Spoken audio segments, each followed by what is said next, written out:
Ma min sahabatin, tidak ada satupun sahabat Nabi, generasi terbaik, kecuali sebelum mati beliau pernah mewakafkan sesuatu.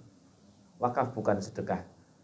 Wakaf itu artinya yang kalau orang mati ini masih terus bergulir manfaatnya. Masya Allah. Kemudian yang nomor 2, wa akum minas solihin, aku ingin memperbaharui, merevisi amal soleh secara umum. Orang yang sudah mati kepingin hidup apa?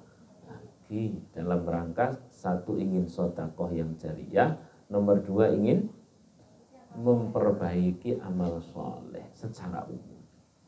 Yang unik menjadi kajian para ahli tafsir, kenapa yang dipilih pertama itu fa'as sedekah, ingin sedekah. Ini saya sendiri terus akhirnya gini aja wis. Mulai dari hal-hal yang terkecil, hal-hal yang detail ini. Akhirnya saya memahami ayat Al-Quran melalui para ahli tafsir, terus kemudian ditepakkan ke hal-hal yang kekinian gitu ya. Hal-hal yang kekinian. Itu masih ingat dulu Simbah begitu itu seneng banget.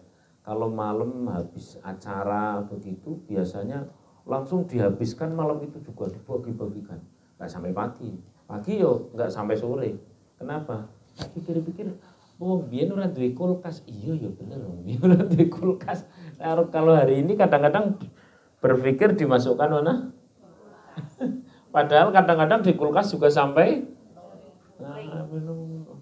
Ini kan sesuatu yang kelak nanti akan menjadi penyesalan-penyesalan kecil yang menumpuk dari hari ke hari.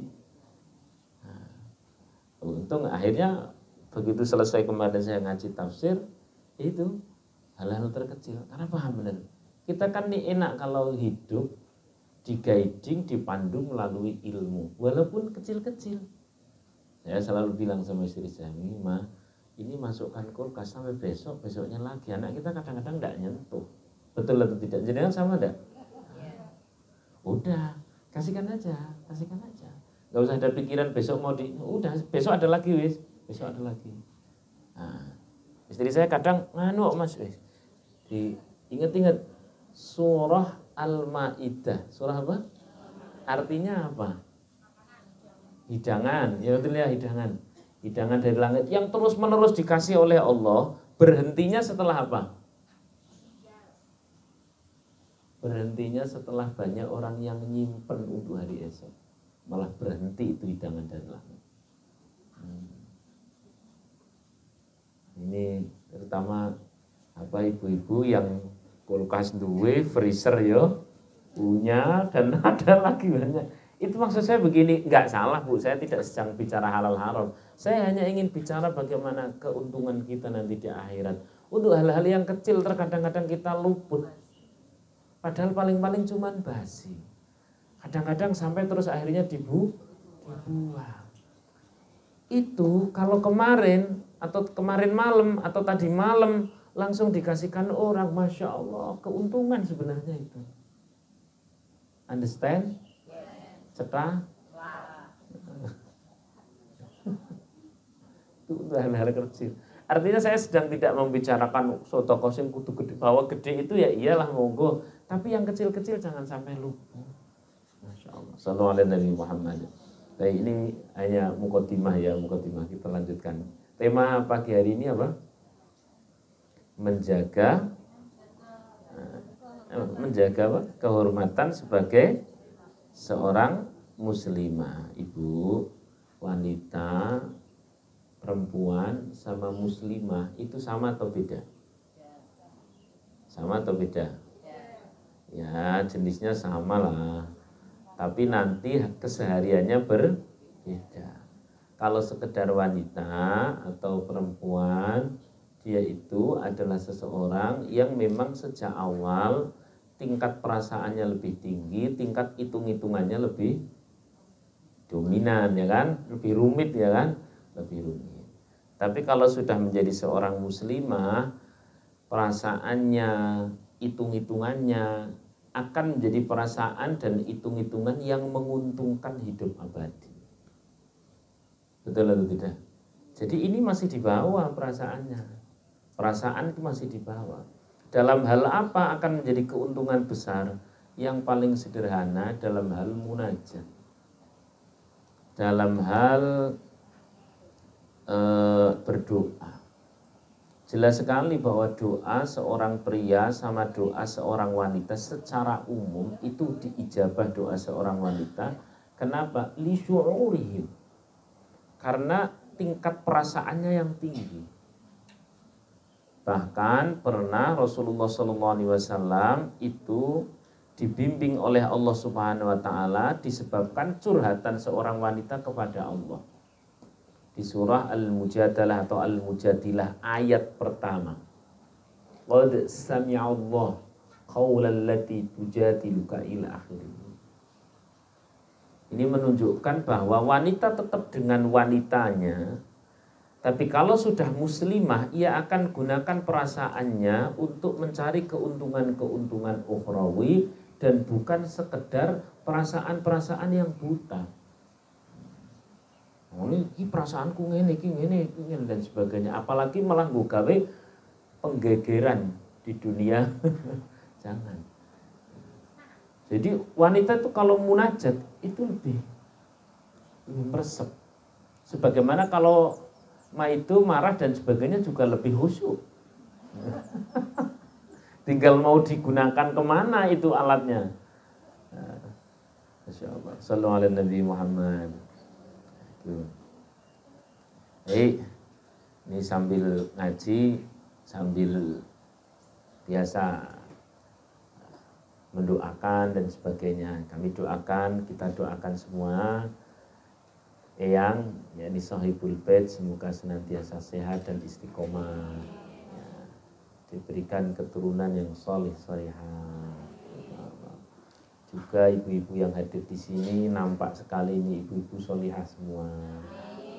Wajah-wajah 3 juz tiap hari. Alhamdulillah. Ini wajah-wajah kalau perasaannya lagi tidak enak, bawaannya pengen ambil air wudhu.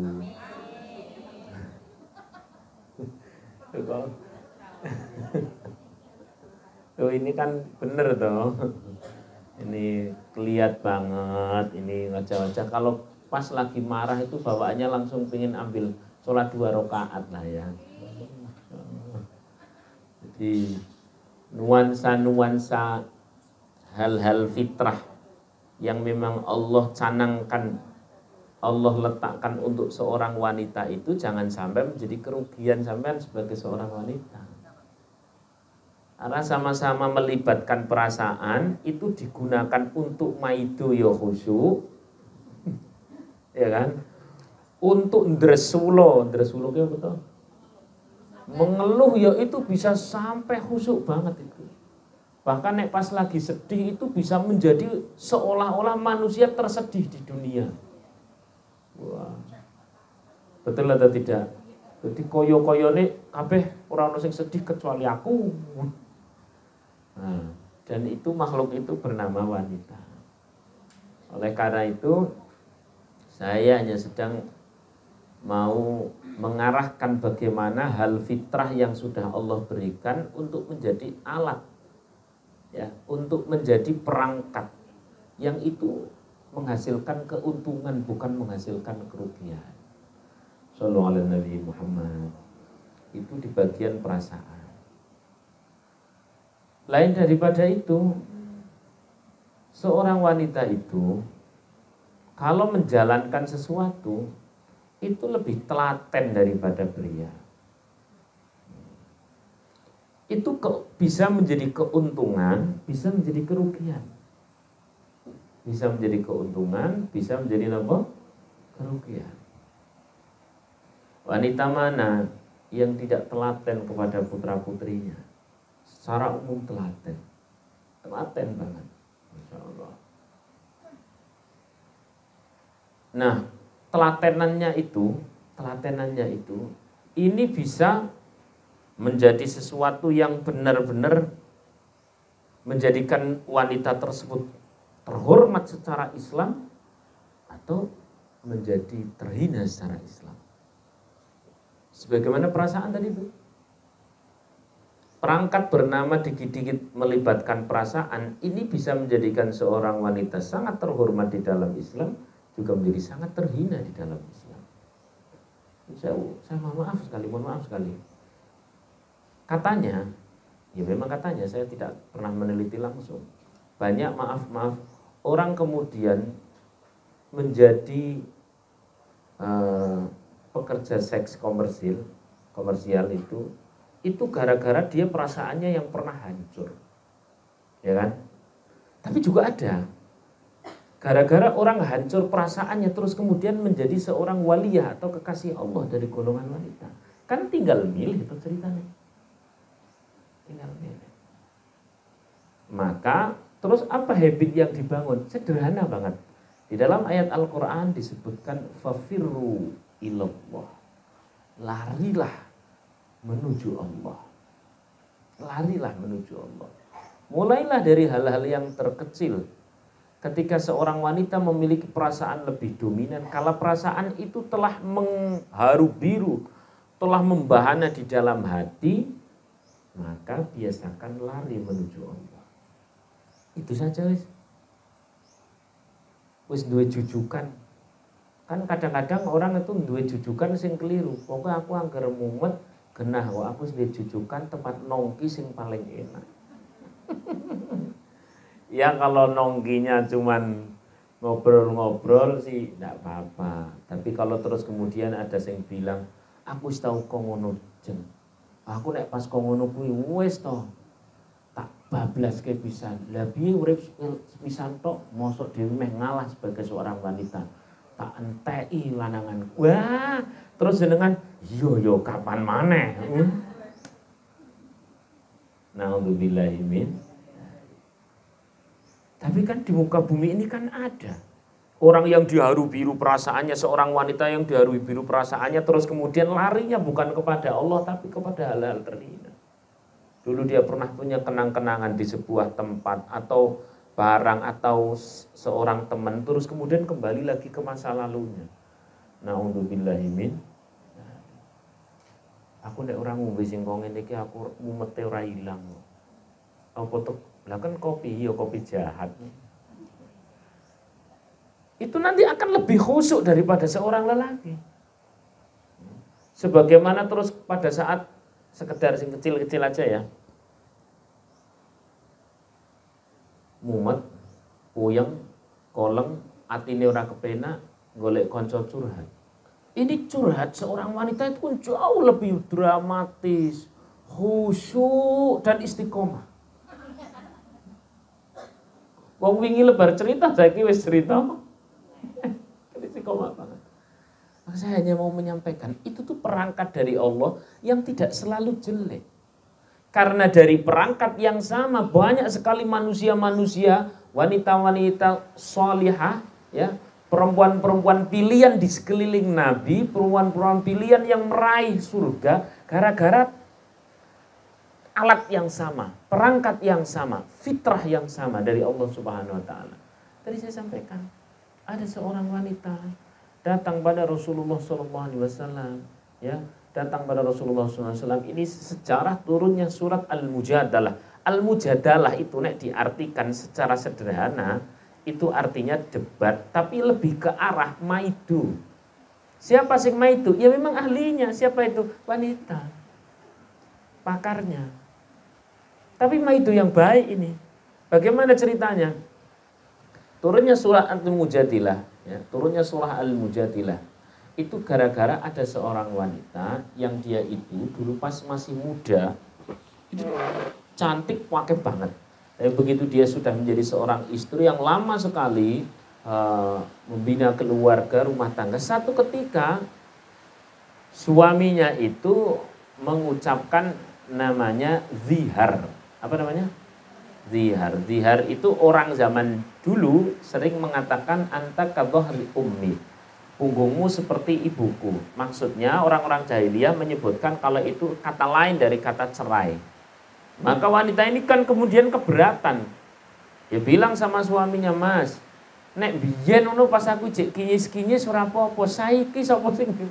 Dan ini saya harus membawa banyak anak. Kamu pergi begitu saja, orang. Tapi ini hukumnya kalau orang zihar itu tadi antak kabari umi. Ini hukumnya adalah hukum cerai. Enggak, saya mau datang kepada Nabi. Datang nih, datang kepada Rasulullah SAW. Dia kemudian mengadukan, ya Rasul begini. Yaitu hukumnya cerai. Enggak, pokoknya enggak. Terus akhirnya apa? Seorang wanita mengatakan, akan kulaporkan engkau kepada Allah Subhanahu Wa Taala. Kelas Rasulullah dipaidu, ya, dan meh dilaporke karo Gusti Allah. Ini bedone sama wanita zaman sekarang. Lapore karo bestinya di tempat nongki, karo ngobrol ngalor ngidul, ya majelis ghibah.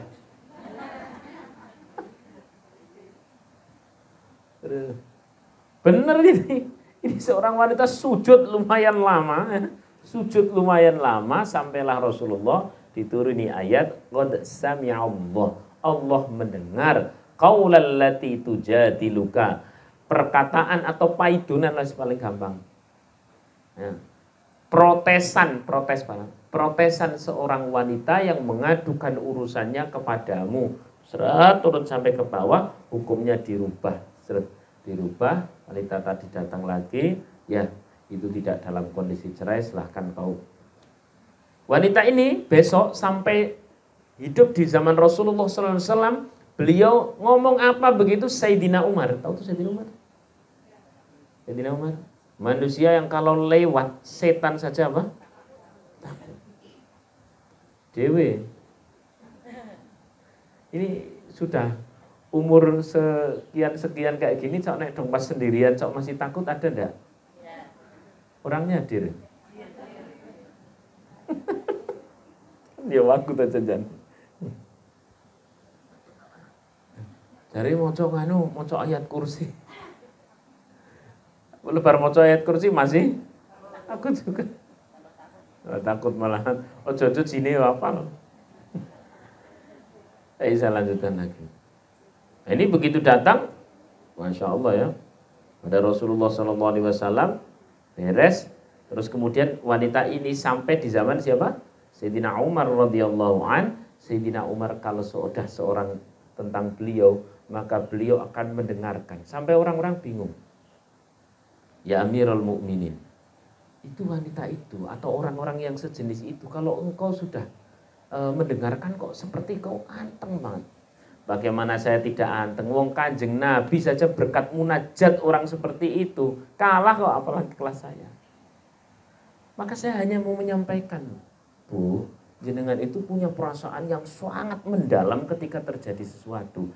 Itu tuh alat buat sujud, jangan buat yang lain. Apalagi buat merangkai kata-kata pas update status. Update status kok tulisannya ngono yo ora iling. Satu kata penuh. Kuwi sing begitu, lho kok wis hapus? Iya, target sudah membaca. Aduh, ngapain juga seperti itu?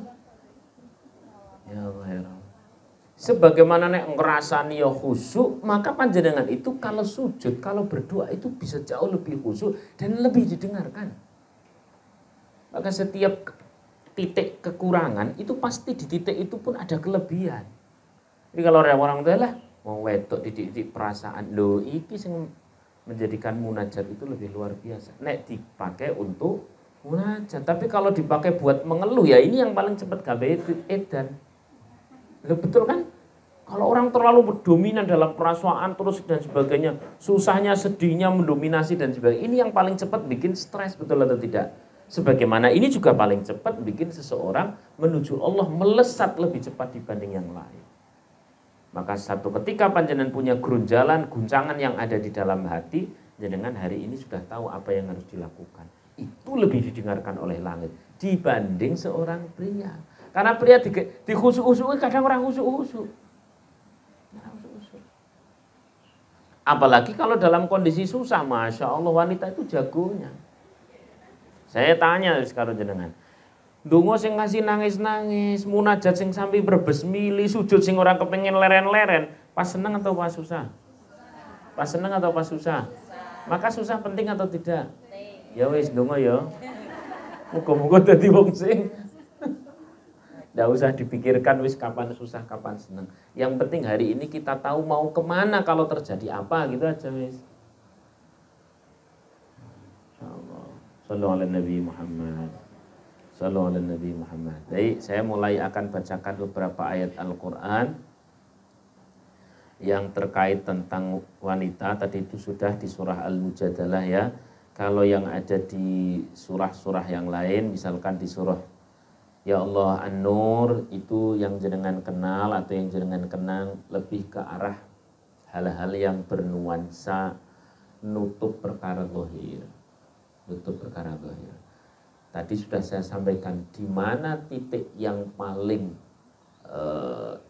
dominan, maka di titik itu yang paling dapat perhatian. Di titik itu pula yang paling membuat seseorang melesat meninggi, seorang wanita melesat meninggi, dan di titik itu pula seorang wanita menjadi jatuh. Kalau tadi perasaan, yang nomor 2 saya akan membicarakan tadi yang terkait yang lain nanti dulu ya, tak urutkan satu di arah perasaan. Yang nomor 2 di arah, maaf sekali saya bicara apa adanya, soal bentuk tubuh. Bentuk tubuh. Di titik itu seorang wanita melesat menuju Allah lebih tinggi bisa. Di titik itu seorang melesat turun ke bawah menuju hina juga bisa. Dari situ seorang wanita mendapatkan kumpulan banyak sekali pahala juga bisa. Menjadi kumpulan banyak dosa juga di titik yang sama bisa. Ini di surah An-Nur ya, yang sudah sangat kita sering mendengarnya. وَقُلْ لِلْمُؤْمِنَاتِ يَغْضُضْنَ مِنْ أَبْصَارِهِنَّ وَيَحْفَظْنَ فُرُوجَهُنَّ وَلَا يُبْدِينَ زِينَتَهُنَّ إِلَّا مَا ظَهَرَ مِنْهَا ila akhirih. Yang intinya hal ini adalah terkait aurat. Terkait aurat. Tadi saya sudah sampaikan, wanita secara umum dengan muslimah itu bahannya sama tapi berbeda. Hasilnya berbeda. Kalau sekedar wanita mendengarkan ayat-ayat yang seperti ini, maka dia akan gunakan alat pertama yakni bernama perasaan untuk menolaknya. Alah, sing kudungan pret tok. Kudungan ukur zahire tok. Atine mbuh wis. Tapi yo sampean tetep kudu nganggo kan iki wajib. Wis tahu. Ini kan munculnya dari perasaan, ini perangkat pertama tadi itu. Dia seorang wanita, tapi kalau tidak muslimah dengar ayat, namanya juga tidak muslimah. Muslimah itu artinya adalah siap diatur oleh Allah. Aslama yuslimu, ya, yang nanti jadi kata Islam, itu artinya penyerahan. Menyerahkan diri untuk diatur oleh Allah. Kenapa? Karena setiap manusia itu pasti dalam cengkeraman aturan. Tidak mungkin tidak. Ada orang yang dia itu dicengkeram oleh gaya negara tertentu. Sak pakaian-pakaiannya nek orang dimirip-mirip di karo barat orang marem. Kan dia ada toh. Tergantung yang digemari nanti. Kalau yang digemari ternyata adalah cah nom-nom ya. Remaji-remaji atau pemudi-pemudi kita sekarang ini arahnya ke arah Korea-Koreanan. Maka nanti sak pakaian-pakaiannya, sak dandan-dandanannya juga dimirip-mirip ke sana.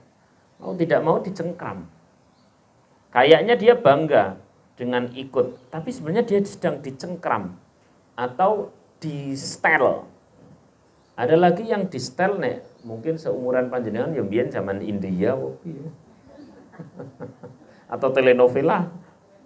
Iya kata ya. Saya omong-omongannya nanti kan jadi mirip tuh. Nah, ada lagi yang di setel dicengkram oleh aturan tetangga. Aku jane meh ngaji tapi aku ra penak karo tanggoku kok. Ada yang lagi oleh teman-temannya. Lah piye aku nek maca Quran ki wis kadung nganu kok ora penak. Lah dia setel. Ada yang di-setel oleh pikirannya sendiri. Jadi ada yang di-setel paling banyak oleh perasaannya sendiri.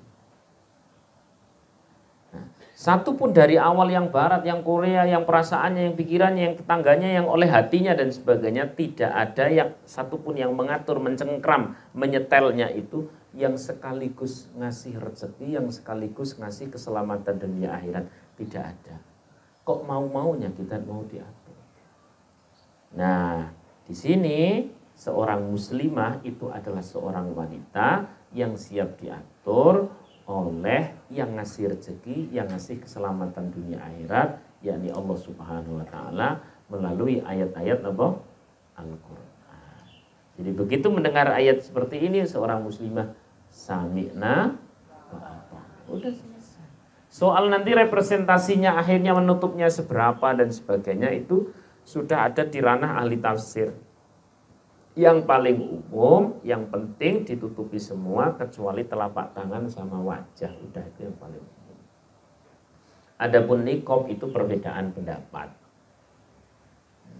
Bahasa yang paling gampang, kalau pakai hijab, kalau pakai jilbab itu semuanya sepakat. Nah, tapi kalau pakai niqab itu tidak semua ulama sepakat. Jadi jangan pakai yo ada yang jenengan ikuti, madhab yang panjenengan ikuti, tidak pakai juga ada, udah selesai nek niqab. Tapi kalau kerudung itu pakai semua. Jadi kemarin ada seorang, dia dulu nyantri di tempat kami, kemudian ketika nggak tahu sebelum pulang dia ngaji dulu di sebuah tempat, kemudian dia pulang, habis itu dia datang lagi kepada saya, Ustadz ini saya lagi mau memperbanyak referensi. Nah, saya setelah ngaji dari sini, saya ngaji di sini dan sebagainya, sehingga saya terbiasa menggunakan niqab. Pas mau pulang ke rumah saya mau pakai niqab, itu tidak boleh sama orang tua saya. Tapi orang tua saya nggak bisa mengungkapkan literasi ilmiahnya. Kalau saya tanya ke pondok setelah dari pondok panjenengan, jawabannya pasti pakailah karena pondok itu pakai. Tapi nek jenengan kan enggak, tolong saya dikasih referensinya. Lah ini enak, saya senang. Saya senang kalau dikasih referensinya. Saya tinggal jawab. Mbak, referensi yang paling sederhana ya, coba pikirkan. Taat kepada orang tua hukumnya apa? Wajib. Pakai niqab tadi kata jenengan itu hukumnya mutlak wajib atau diperdebatkan? Diperdebatkan. Saya tanya, sesuatu yang sepakat diwajibkan dengan sesuatu yang keberadaannya masih diperdebatkan, dahulukan yang mana? Yakni wajib mengikuti orang tua. Artinya begini, nek sampean orang nganggo niqab ora mesti dadi dosa, tapi nek sampean ora sesuai karo wong tua mesti dadi dosane. Iya ya. Segitu cukup ya? Iya cukup kan? Iya ya. Ya iya. Iya. Nek saya cuma bilang kalau ndak pakai niqab atau pakai niqab, ini belum semua ada dasarnya gitu ya. Nek artinya kalau tidak pakai niqab tidak pasti dosa, oke? Tapi tidak sesuai dengan orang tua pasti dosa. Kecuali kalau orang tua sampean nyuruh ngelepas jilbab, lah ini tetap tidak harus ditaati karena la ta'ata li makhluk, yang tidak ada ketaatan kepada makhluk kalau menerjang larangan Allah. Paham sampai sini ya? Ini secara umum begitu. Itu secara zahir. Artinya saya hanya mau menyampaikan bahwa nomor 2, titik rawan. Pertama, titik rawan. Rawan itu artinya bisa menjadi keuntungan, bisa menjadi kerugian. Yang pertama di bagian perasaan, yang nomor 2 di bagian bentuk tubuh. Ada yang gara-gara urusan bentuk tubuh melesat ke surga, ada yang jelongop ke neraka. Sebagaimana ada yang gara-gara perasaan bisa melesat ke surga, bisa jelongop pula ke neraka. Ada gara-gara dia guncangan perasaannya hebat terus kemudian menjadi seorang wali Allah, kekasih Allah karena lari pada Allah. Ada yang karena guncangan perasaannya dia putus asa sehingga menjadi seorang wanita hina. Nih, demikian pula di titik yang nomor 2 di bagian bentuk tubuh. Ini saya harus sampaikan apa adanya ini karena di syariat. Sallallahu alaihi Nabi Muhammad. Baik, ayat pertama sudah, ayat nomor 2 sudah. Sekarang yang nomor 3.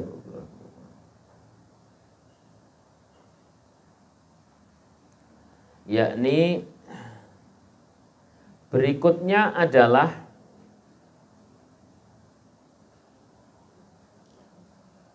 ini penting ini.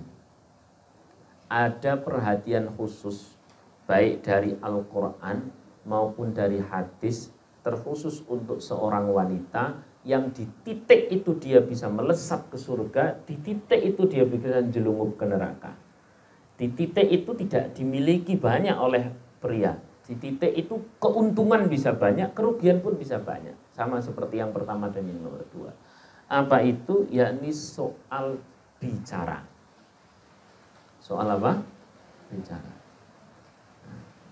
Saya sering bilang sama anak-anak saya sendiri yang masih SMP maupun yang sudah SMA, baik saya bicara langsung maupun lewat istri saya atau pas ngaji umum biasanya. Karena tidak ada ngaji khusus wanita, saya tidak ada. Untuk santri-santri itu secara umum. Saya sampaikan sederhananya begini.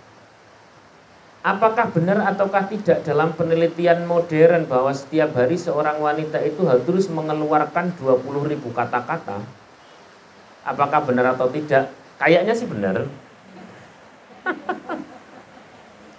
Maka 20.000 kata-kata itu sesuatu yang harus keluar, keluarlah dengan menjadi keuntungan.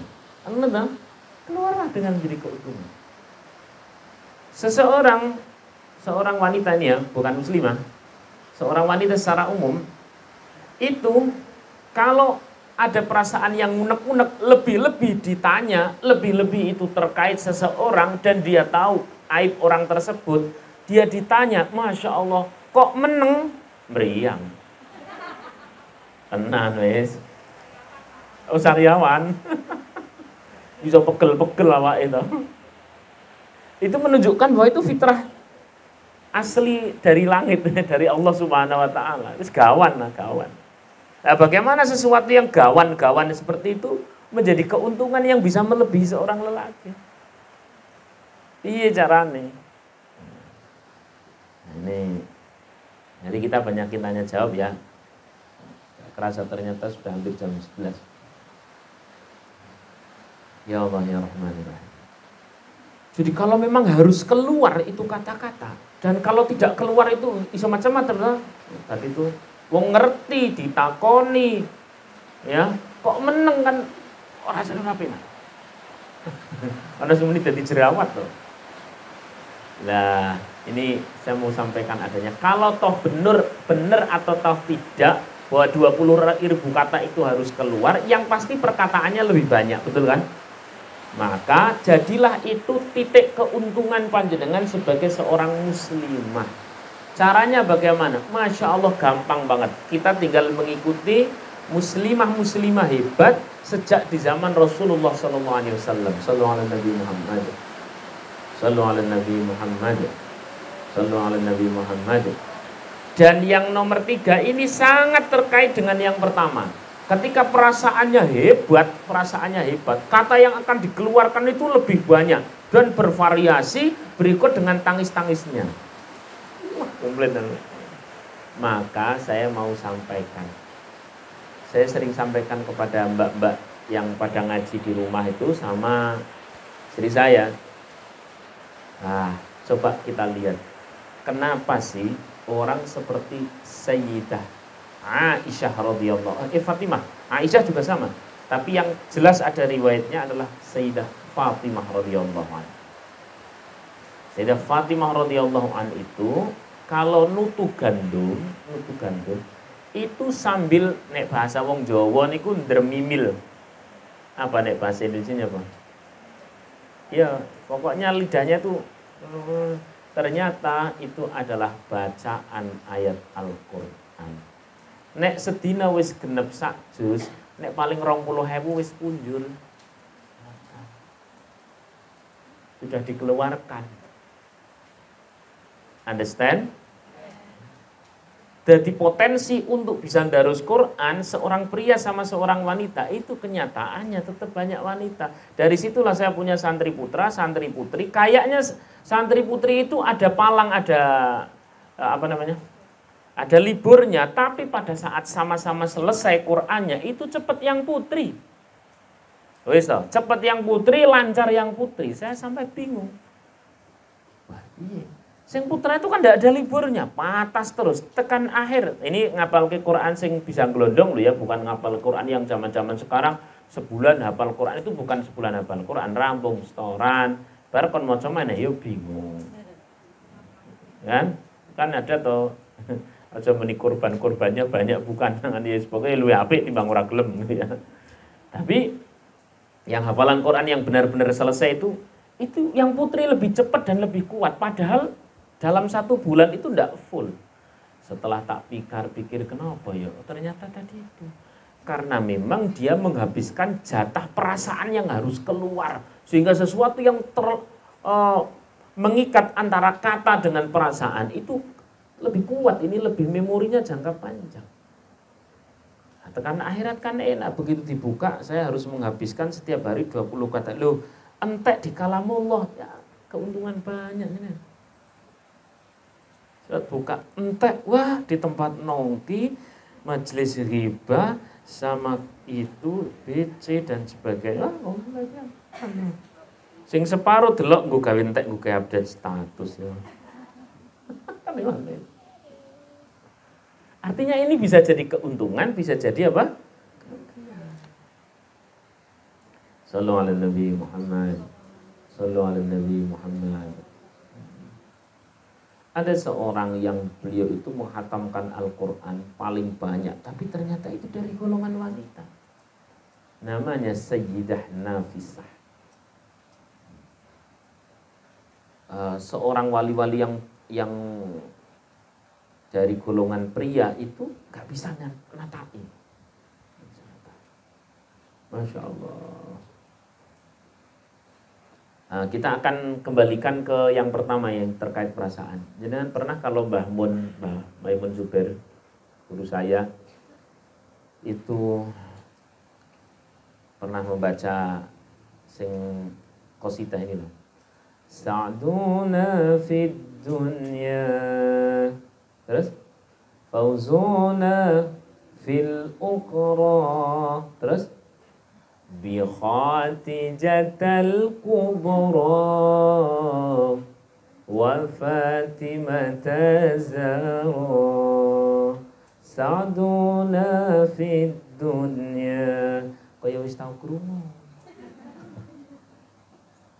Itu tuh gini, Bu, tak ceritanya. Saya tak tanya apa adanya. Kalau ada anak kecil, dia kesandung, mengadu kepada bapak. Kira-kira kan saya bilang, menurut orang pokok, kan ya. Kalau kepada ibu, cah cilik cahaya balita gitu, mengadu. Ya Allah, kenapa adik, kenapa? Mana yang nakal? Kan gitu. Perhatiannya lebih full ya. Kenapa? Perasaannya lebih full. Ini kaitan yang pertama dengan yang kedua. Yang pertama dengan yang ketiga, dari perasaan sama perkataan. Lah kita haulul qiyamah, ngerinya kondisi pada saat kiamat atau ngerinya kondisi pada saat masih di dunia, itu kalau kita mengadu kepada sesama manusia-manusia pilihan dari jenis seorang pria sama dari jenis seorang wanita, itu kenapa qasidah tadi keluar itu? Karena nanti akan lebih mendapatkan perhatian dari wanita-wanita pilihan, yakni siapa? Khadijah Al-Kubra, Fatimah Az-Zahra. Sa'duna fid dunya. Terus qasidah itu menyebutkan pokoknya segenap kesusahan, kesedihan, terus kemudian musibah, kemudian apalagi cobaan, kemudian apalagi pertanggungjawaban nanti kelak di akhirat dan sebagainya, kami adukan kepada ibu kami. Kenapa? Kita paham nek ngomong karo bapak biasanya simple, ya wis ngono tok. Tapi kalau nek ngomong sama ibu, ini perhatian kita. Sallu ala Nabi Muhammad. Itulah kenapa bi khatijatal kubra, wa Fatimatan Zahra. Sallu ala Nabi Muhammad. Nah, kalau kepada Rasulullah pastilah, karena Rasulullah itu center, pusat ya. Pusat setiap syafaat yang akan dikasih kuotanya oleh Allah kepada Rasulullah, dibagi kepada siapa, pusatnya pada Rasulullah. Tapi kemudian kalau kita mengadu kepada jalur seorang wanita, kenapa? Karena perhatiannya lebih full. Nah, ini biar jenengan tahu bahwa jenengan itu menjadi seorang wanita seperti apa, naik melesat di hadapan Allah luar biasa, derajatnya tinggi, melalui apa? Ya melalui fitrah wanita itu. Apa itu? Sedikitnya 3 tadi. Yang di titik 3 itu pun manusia, seorang wanita banyak yang jatuh. 1 apa? Perasaan. Nomor 2 bentuk tubuh. Nomor 3 perkataan. 3 hal itu yang paling banyak menerakakan, juga 3 hal itu yang paling banyak mensurgakan. Saya rasa cukup 3 dulu. Ini sebenarnya ada 7, tapi waktu sudah mepet dan kita kayaknya butuh diskusi. Monggo silakan kalau mau didiskusikan.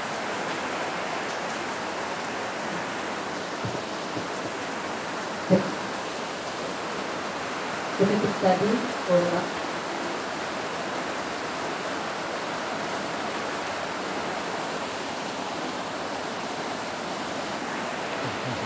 langsung mohon nggih, silakan. Sembari ada yang bertanya, saya tambahin dikit ya. Di bagian tadi perkataan, ada ayat Al-Qur'annya begini. Tadi belum saya sampaikan.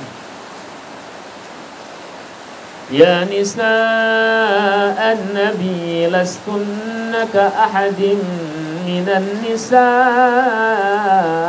in ittaqaitunna fala taqda'na bil qaul. Wanita yang di sini pertama kali diajak bicara oleh Al-Qur'an adalah istri Nabi. Tapi siapa yang kemuliaannya itu ngikut kemuliaan istri Nabi, maka turut dengarkan ayat ini. Kan gitu toh.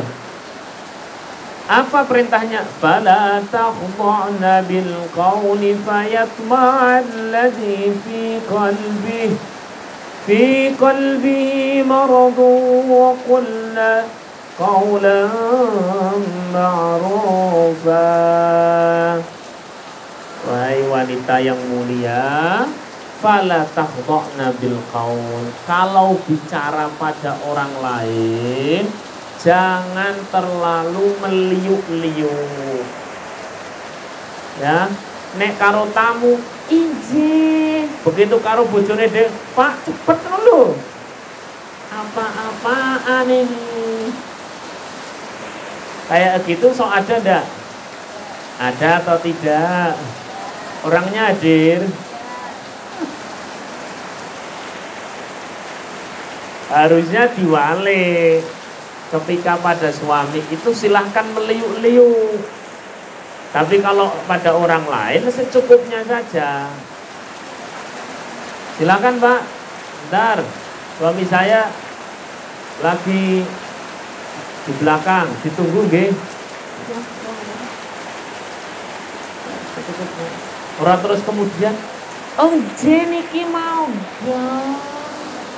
malah suwe to, bojone dilalekke. La ilaha illallah. Ya. Ini penting atau tidak? Penting. Sama suaminya itu nek curhat sithik tok, begitu karo wong liya duwo. Ya udah itu tambahan. Yang terakhir ini di surah Al-Ahzab ayat 32. Silakan kalau mau mendiskusikan sesuatu.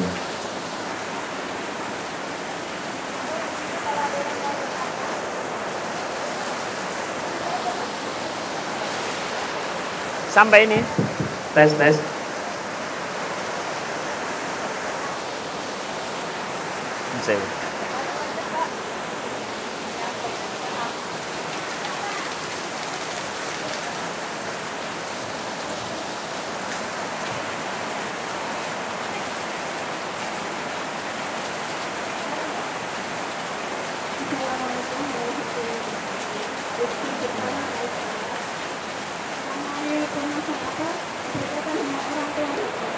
Nempel. Kekerasan dengan orang tua dan anak. Jadi kecamatan ya Pak Desa itu kan sudah kepo, sudah satu. Putranya banyak, mungkin sekitar 7. Ada salah satunya itu perempuan meninggalkan istilahnya kan tinggal dengan orang tua karena alasan ekonomi bekerja di luar Jawa. Sementara orang tua itu sakit kalau sudah sepuh. Ada tantenya itu di Jawa, kamu pulanglah gitu kan.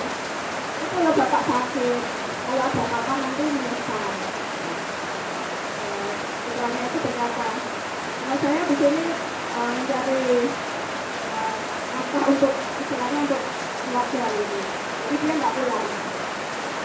Akhirnya aku saya itu bagaimana kita menyikapinya Pak? Itu pria atau wanita? Anaknya pria atau wanita? Anaknya perempuan. Bapaknya sudah sepuh. Dia udah punya suami? Sudah. Ya itu makanya harusnya kan yang menafkahi suami ya, tapi nggak tahu bagaimana cerita seperti itu. Dia dengan alasan untuk keluarga gitu. Bagaimana mereka bilang? Sekalian yang lain.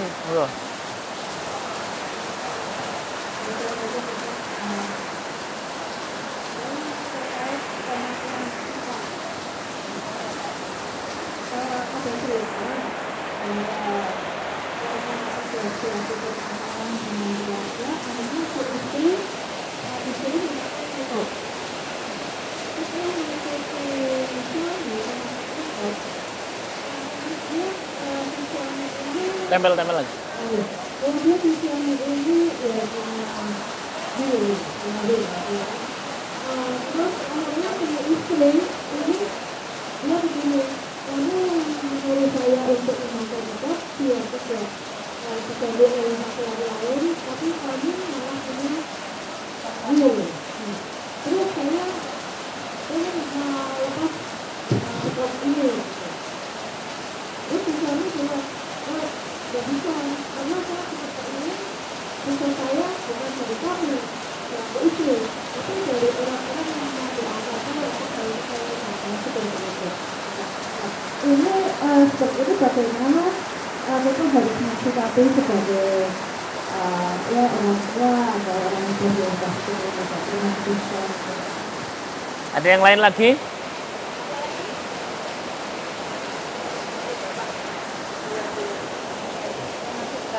Oh, iya. Apa almarhum tuan rumah Pak Dr. Surato,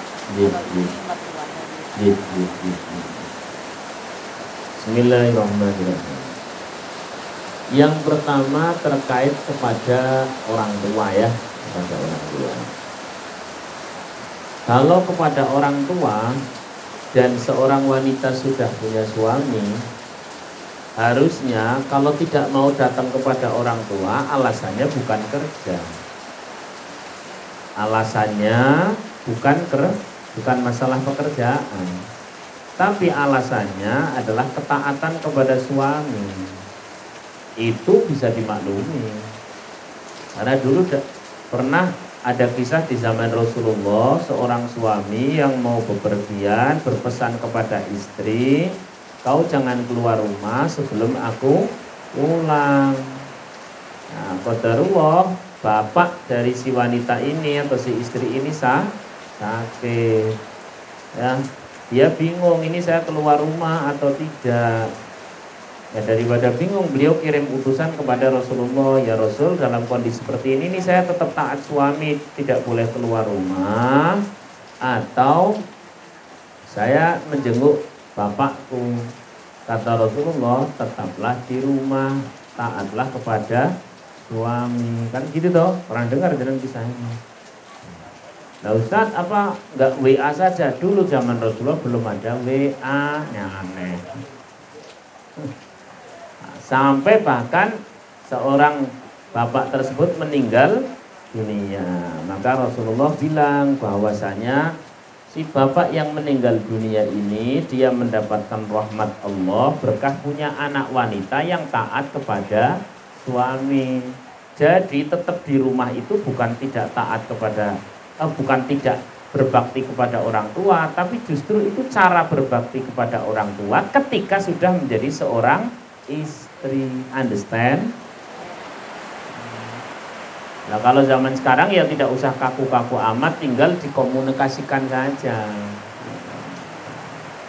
Jelas ya? Gitu. Itu yang pertama. Dan yang nomor 2 terkait niqab. Tadi sudah saya sampaikan. Kalau hijab atau jilbab yang menutup kepala rapat sampai sini itu sepakat semuanya wajib. Kalau niqab itu antara para ahli fikih berbeda pendapat. Karena berbeda pendapat, ya bisa benar, bisa tidak. Kan gitu toh. Nah kalau itu yang perintah suami bagaimana? Ya menjadi benar. Kenapa? Karena itu bagian taat kepada suami. Nah, saya sekarang tanya, taat kepada suami itu sebenarnya karena suami atau karena Allah?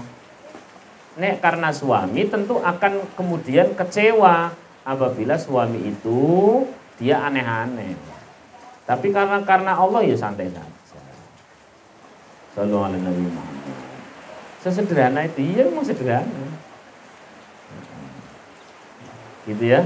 Jelas, tinggal karena Allah. Maka biasakan panjenengan mengurus rumah tangga sampai itu soal anak, soal ibu, soal bapak, soal suami. Latihan banget. Karena Allah. Nek baiknya, saya lihat di sini sudah wanita baik semua, solihah semua.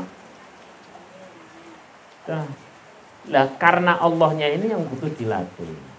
Karena kalau tidak karena Allah, nanti gampang kecewa ketika ekspektasi berbeda. Understand? Cetra? Ada lagi? Ada suara dari mana? Oh. Ya itu. Jelas ya? Ada lagi? Silakan, monggo. Kalau tidak ada saya lanjutkan lagi ya.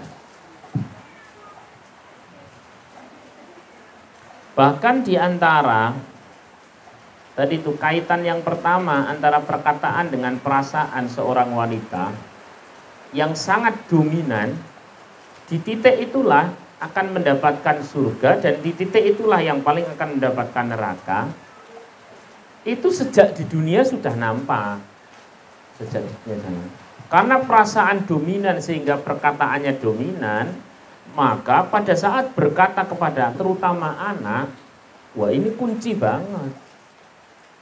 Bayangkan kalau panjenengan punya perasaan yang sangat dominan, tapi sangat cepat kembali kepada Allah. Maka saat ngucap-ngucapnya untuk anak, nggak mungkin nggak jadi anak hebat.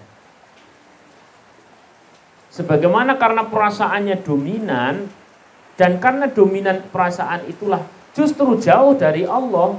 Lo kok muni-muni berkata untuk anak, ya pasti anaknya tambah semrawut.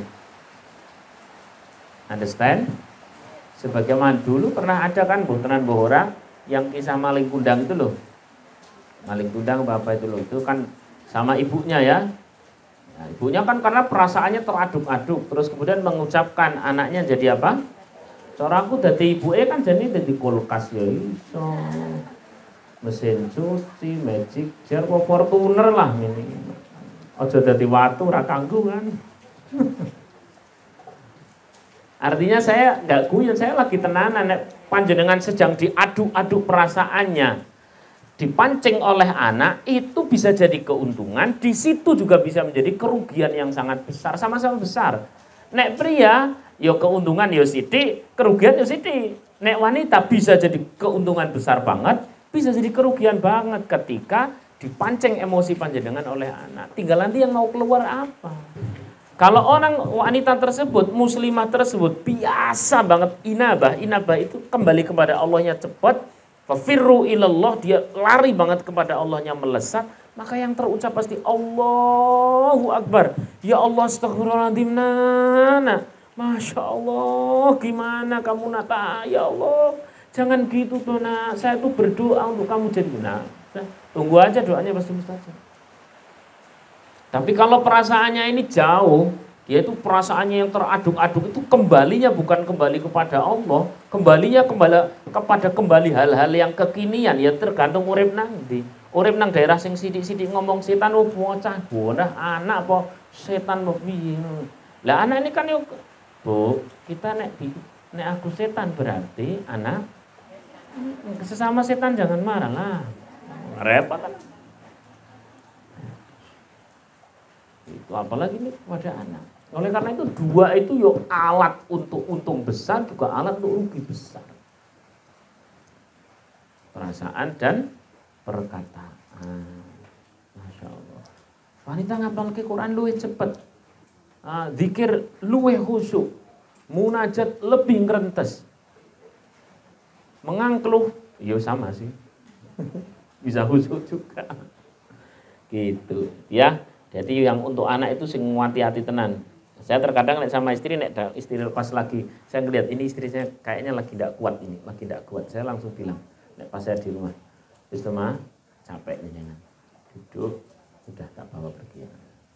Karena ngurus bocah yo baru 5 sih anak saya baru 5. Renteng-renteng gitu ya, pating beri renteng-renteng. Dan saya wajar sekali karena mungkin malam itu kan yang paling kecil itu kan membikin begadang kan, membikin begadang dan sebagainya. Pagi sudah harus ngatur anak sekolah dan sebagainya. Nah, dan sebagainya. Ya walaupun kemudian saya bawa itu ya orang terus kemudian kayak jadi pahlawan ya enggak, saya tuh bilang mbak santri minta tolong suami udah kena orang.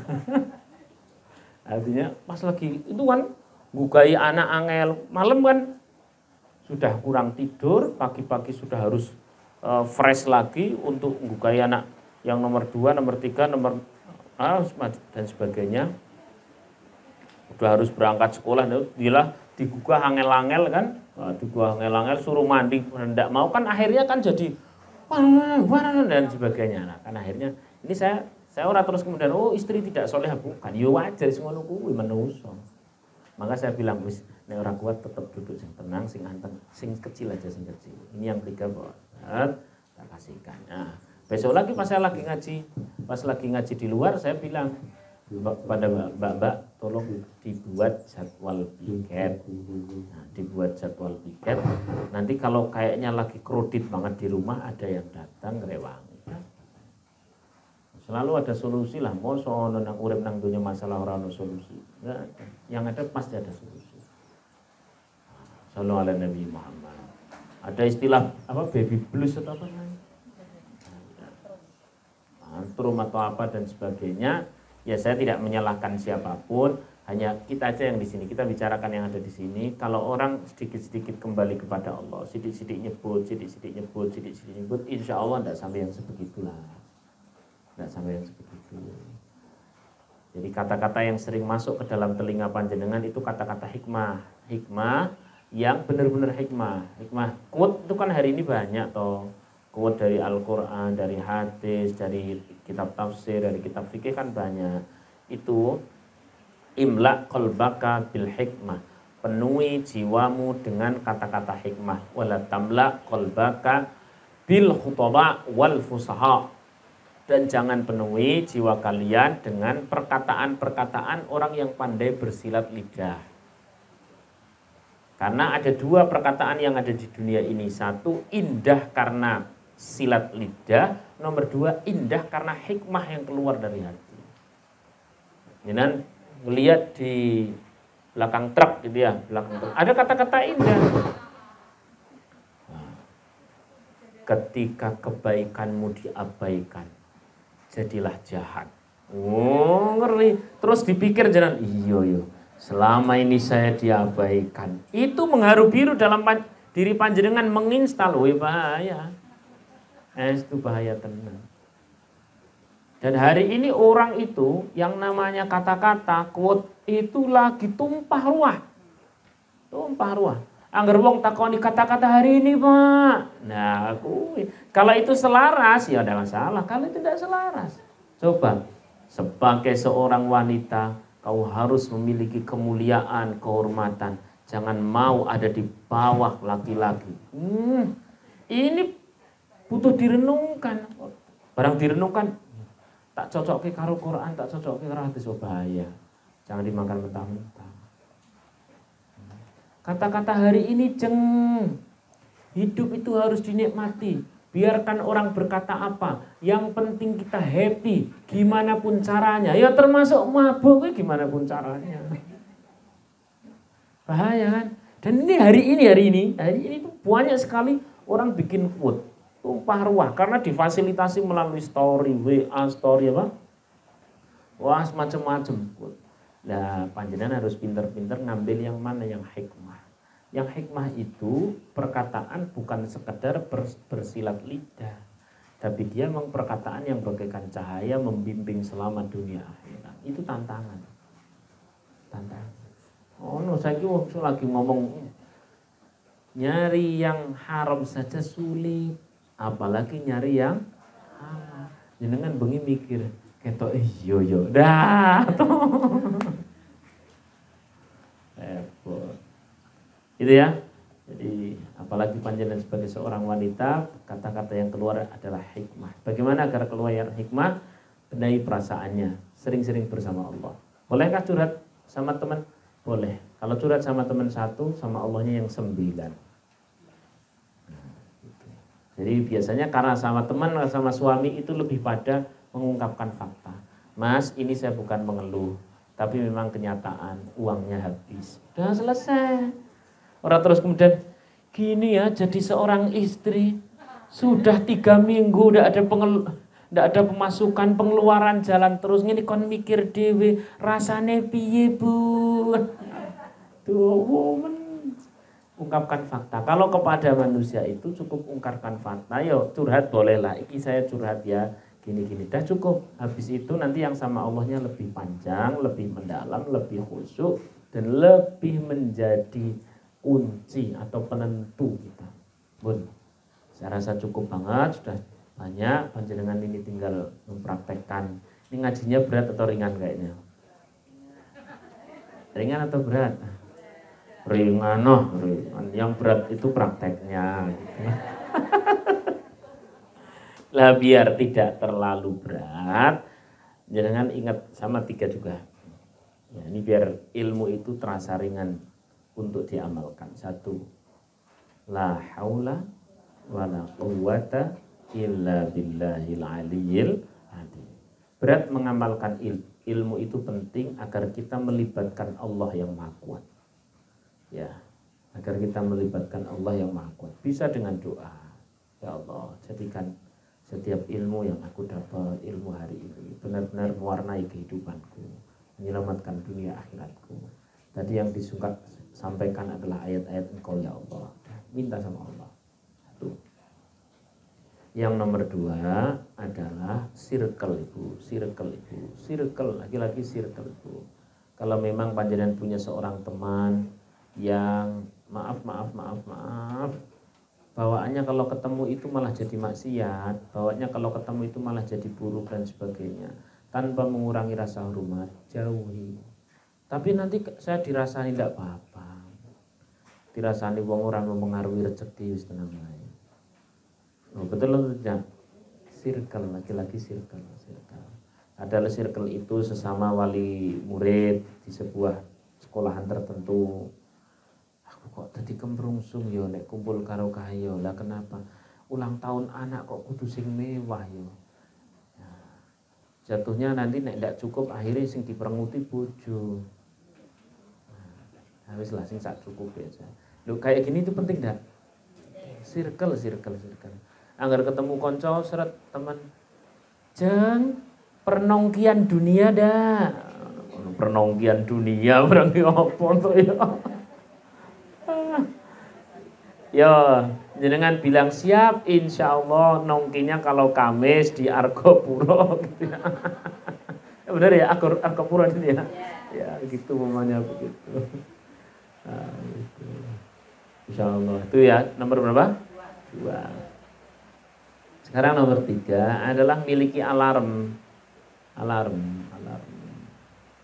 Ya atribut kecil itu penting Bu, atribut kecil. Kayak Quran di mobil itu penting, tapi taruhnya di tempat yang bagus. Quran di ruang tamu dan sebagainya, tasbih. Terus iya pokoknya itu tuh alarm. Saya misalkan bawa ya ada tasbih, enggak apa-apa kok dirasani ki ora apa-apa. Sing penting jaga aja niat kita bukan untuk pamrih gitu aja. Ini memang benar buat ngilik. Ini Quran kalau lama banget di mobil geledak, terus lama-lama ini Quran seperti bicara, mosok aku gowo ora tau mbok waca. Kan akhirnya kita kan satu ketika ya ora ono izin. Ya, pokoknya alarm ini gimmick-gimmick kecil yang mendorong kita untuk baik.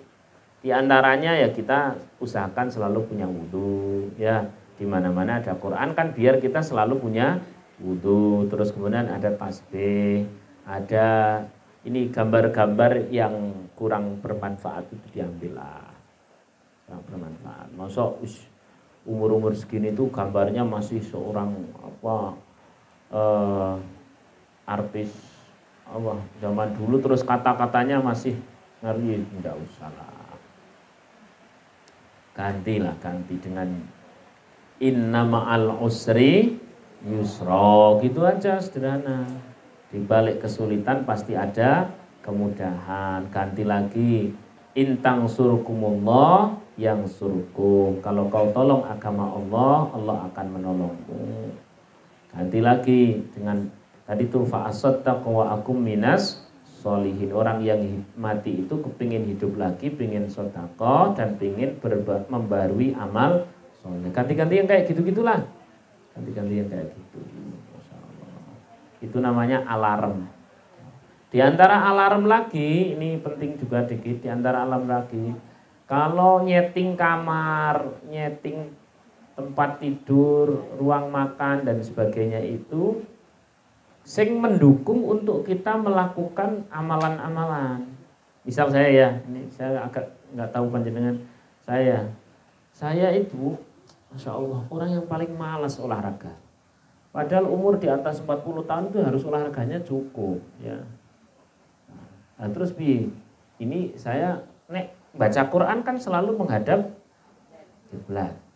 Sementara sepeda statis saya di rumah menghadapnya nggak menghadap kiblat bisa. Namun mau Quran taruh di atas, saya sambil karena saya menghabiskan waktu itu satu buat baca, nomor dua buat ngaji, baru buat tidur. Olahraga ke orang waktu nih, maka ya sudahlah tak sempilke nanggon bagian pas baca. Jadi kalau pas baca kitab, baca Quran dan sebagainya sini kakinya sambil bergerak. Ya tidak apa-apa. Sehingga di sepeda statis itu ya sudah ada rak-rak buku, ada rak kitab.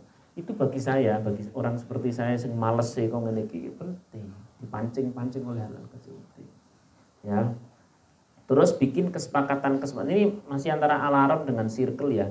Bikin kesepakatan kecil di rumah tangga panjenengan masing-masing.